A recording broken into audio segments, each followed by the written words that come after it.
Hello, everyone, and welcome back to Speak English Podcast.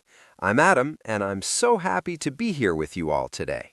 Hi, Adam, and hello to our wonderful listeners. I'm Sarah, and I'm excited about our topic today. It's something we all experience: English at work. Exactly, Sarah. Whether you're just starting your career or you've been working for years, English plays a big role in many workplaces around the world.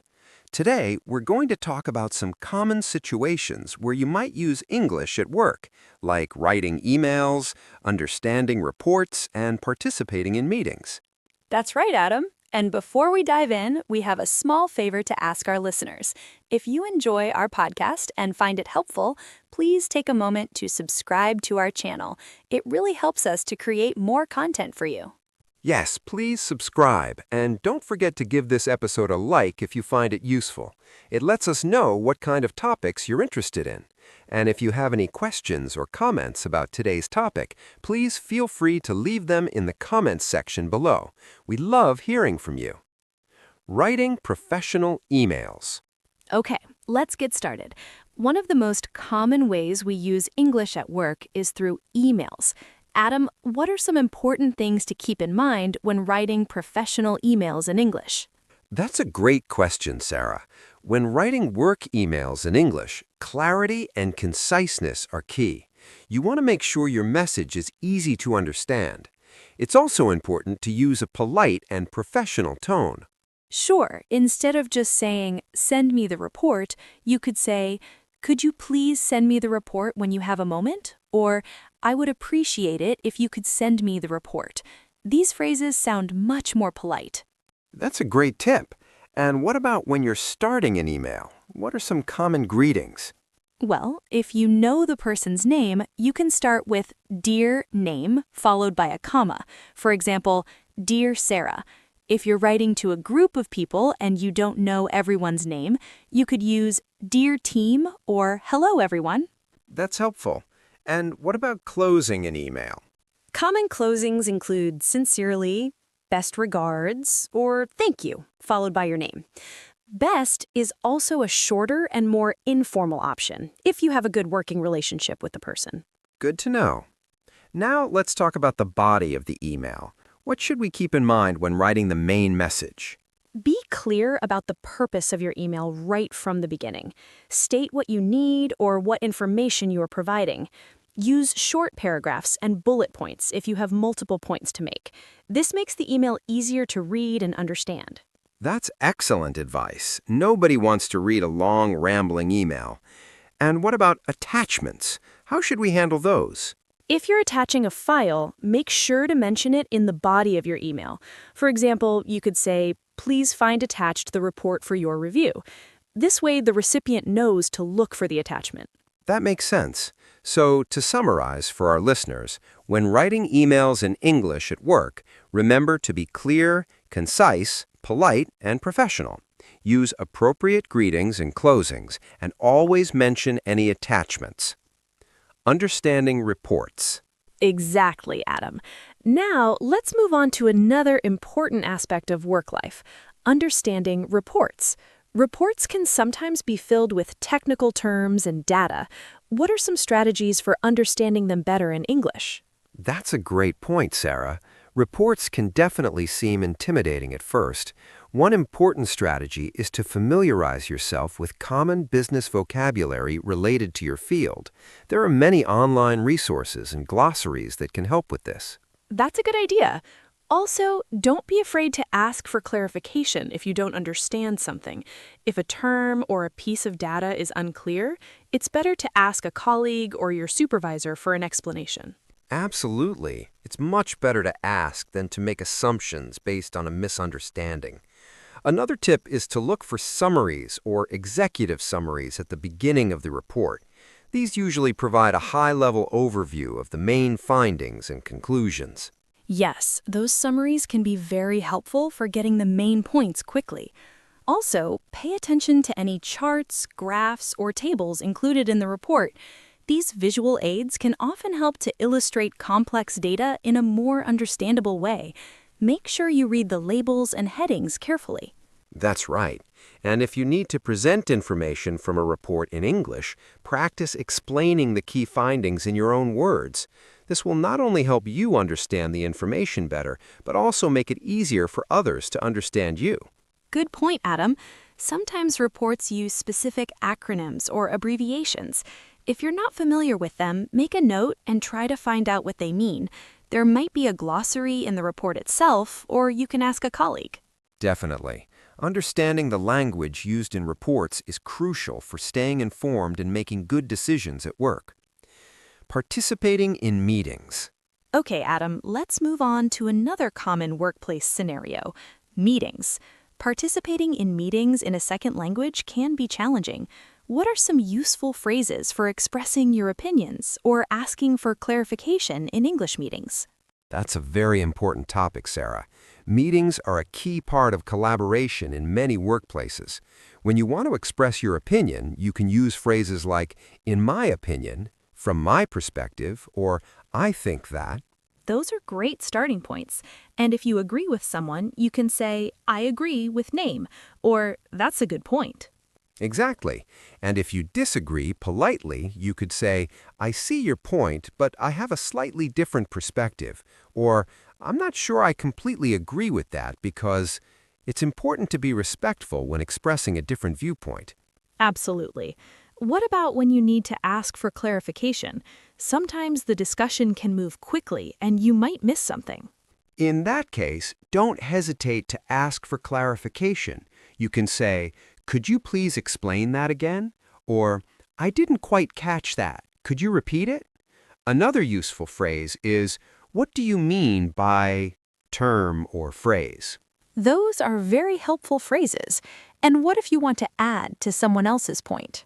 You can say, building on what name said, or I'd like to add to that. These phrases help you contribute to the conversation smoothly. And what about when you need to interrupt politely? Sometimes it's necessary to jump in. You can use phrases like, excuse me, or sorry to interrupt, but followed by your point. It's important to be polite when interrupting so you don't disrupt the flow of the meeting negatively.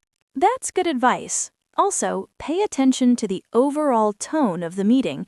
Is it formal or informal? This will help you choose the appropriate language. Yes, the context is always important. And if you're leading a meeting in English, make sure to speak clearly and at a reasonable pace. It's also helpful to summarize key points and decisions throughout the meeting to ensure everyone is on the same page. That's a great tip for meeting leaders, and for everyone else, active listening is crucial. Pay attention not only to what is being said, but also to nonverbal cues like body language. Definitely. And if you're not a native English speaker, don't be afraid to take notes during the meeting. This can help you remember key information and action items. That's a very practical tip. Now, Adam, let's talk about another aspect of daily work life, reporting tasks, especially in daily stand-up meetings or dailies. These are often quick meetings where team members share what they worked on, what they are planning to do, and any roadblocks they are facing. What kind of English is typically used in these situations? In daily stand-ups, the language tends to be quite direct and concise. You usually talk about three main things. What did I do yesterday? What am I planning to do today? And are there any blockers or impediments? That's right. For what did I do yesterday, you might say, yesterday I finished the user interface design, or I worked on fixing the bug in the login page. You would use the past simple tense to talk about completed tasks. Exactly. And for what am I planning to do today, you would typically use the present continuous or going to for future plans. For example, today I'm planning to start working on the database integration, or I'm going to focus on writing the documentation. And for are there any blockers, you would mention any issues that are preventing you from moving forward. For example, I'm blocked by the API not being ready yet, or I'm waiting for feedback on the design before I can proceed. It's important to be brief and to the point in these daily meetings, as they are usually kept short to maximize productivity. You don't need to go into a lot of detail, just provide a quick update. That's a good reminder. And sometimes you might need to report your progress in writing, perhaps in a daily or weekly report. The language used here would be similar to what you say in a stand-up, but maybe a bit more formal. Yes, in a written report, you might use slightly more formal language and complete sentences. For example, instead of just saying, fixed login bug, you might write, I successfully resolved the bug affecting the user login functionality. That makes sense. And what about when you finish a task? How might you communicate that to your team or manager in English? You could say something like, I've completed the task name, or the feature report document is now finished. You might also want to mention any next steps or if you need any further action from others. For example, I have completed the first draft of the report and have sent it to you for review. Target one-on-one meetings. That's a good way to communicate completion. Now, Adam, let's think about one-on-one meetings with your boss or supervisor. These can be important for discussing your performance, goals, and any challenges you might be facing. What kind of English is useful in these situations? One-on-one meetings often require a more thoughtful and detailed approach to communication. When discussing your performance, you might use phrases like, I believe I've made good progress on project or goal, and provide specific examples to support your statement. Yes, it's always good to back up your statements with evidence. If you've exceeded expectations in some area, don't hesitate to mention it. For example, I was able to complete the project ahead of schedule and under budget. And if you're facing challenges, it's important to communicate them clearly and professionally. You could say, I'm currently facing a challenge with, and then explain the situation and any steps you've taken or need to take to resolve it. It's also a good opportunity to ask for guidance or support from your manager. You could say, I would appreciate your input on how to best approach blank, or could you provide some guidance on blank? Definitely. These meetings are also a good time to discuss your career goals and professional development. You might say, I'm interested in developing my skills in blank, or I'm looking for opportunities to take on more responsibility in blank. That shows initiative and helps your manager understand your aspirations. Remember to listen actively to your manager's feedback and ask clarifying questions if needed. Absolutely. And it's always a good idea to prepare for these meetings beforehand. Think about what you want to discuss and make some notes if it helps you stay organized. That's excellent advice. Being prepared will help you communicate more effectively and make the most of the meeting. Now, Sarah, let's shift gears a little bit.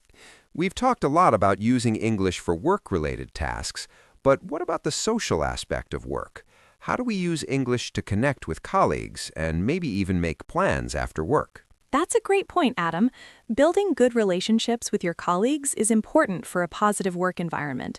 Casual conversations in English often use more informal language. Yes, for example, during a coffee break, you might ask a colleague, how's your morning going? Or did you have a good weekend?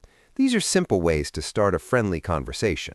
And if you want to talk about your weekend, you could say, I had a relaxing weekend. I went for a hike. Or, it was a busy weekend. I visited my family. If you're interested in someone's work, you could ask, how's that project you're working on coming along? Or, are you busy with task? And if you want to share something about your own work, you could say, I'm working on task at the moment. It's quite challenging. Or, I just finished task. It feels good to have it done. What about making plans to hang out after work? How would you do that in English? You could say something like, would you like to grab a coffee after work? Or, are you doing anything tonight? Maybe we could go for a drink.